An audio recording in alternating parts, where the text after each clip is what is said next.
Hey YouTube, have a couple hours before I had to go to work, so I decided to do a video on a console I just picked up, and it's a console that most people don't have, and for good reason. That is the Panasonic 3DO. A console that was released in 1993, was an early 32-bit console created by the guy who founded EA. This console was a miserable failure, only sold about 2 million units, and there's a good reason for that happening. The price point mainly.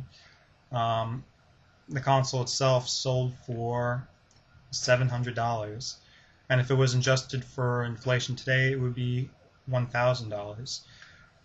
And I don't think anybody in their right mind would ever spend $700 on a video game console.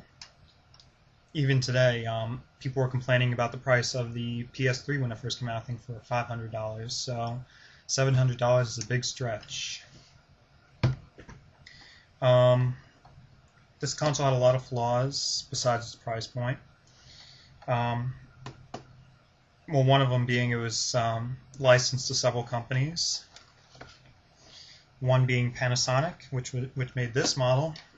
This is called the FZ1, which is the earliest and most sought after model.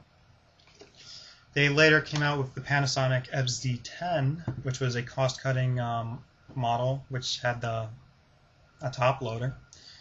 And another one was made by Gold Star, which was another front-loading model like this. And in Japan, it was made by Sanyo, and that was only in Japan only. They all looked completely different, but they all played the 3DO games. One of its problems was its control. As you see on the console itself, it only has one controller port, so you're probably wondering, how do you play multiplayer games? Didn't have online, of course. So you would have to daisy chain them together. And each controller has its own controller port on top. So if a second person would want to play, you would have to plug the second person's controller into this one. If a third person wanted to play, you would have to plug it into the second person's controller, so on and so on and so on. I think this is a very poorly designed controller. It's basically just a clone of the Genesis controller. And it's got the standard A, B, C buttons and the D-pad. And for some reason, they just named the select and start buttons X and P. It's got two shoulder buttons.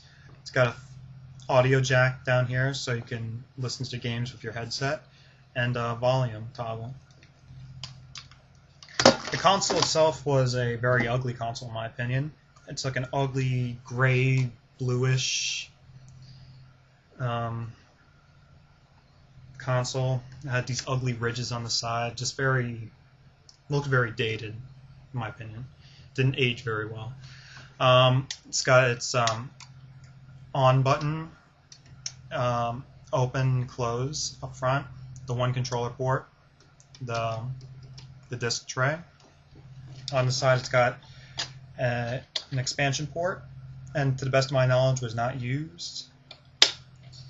On the back, it's got another expansion port, channel select, RF, S-video, and AV on the back. Another stupid feature of this was the hardwired power cord, which, if it broke, made the console completely useless.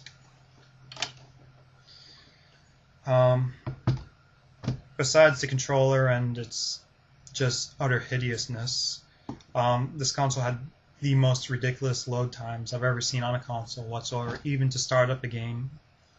Probably takes a good 45 to a minute to even start up, which is beyond ridiculous. Even the games themselves, the boxes, were just poorly designed. As we all know, this is the standard CD that we all know. Me personally, I even thought the Sega Saturn boxes were just poorly designed and just too over-engineered. As you see. But nothing tops a 3DO game. Even compared to the bulky Saturn, it is nothing compared to it. And there was no reason for it.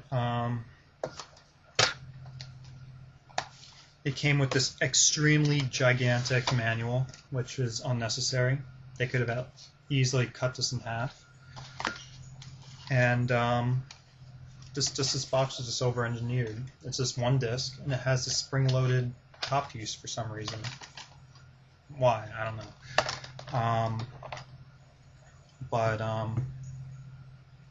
Yeah, this was just a terrible console. I would not recommend it for any collector, unless you're a hardcore collector like myself. I do plan on getting the other two models, the SC10 and the Gold Star.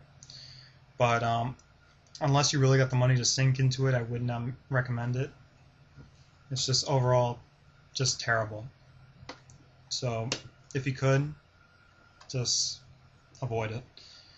Alright, thanks.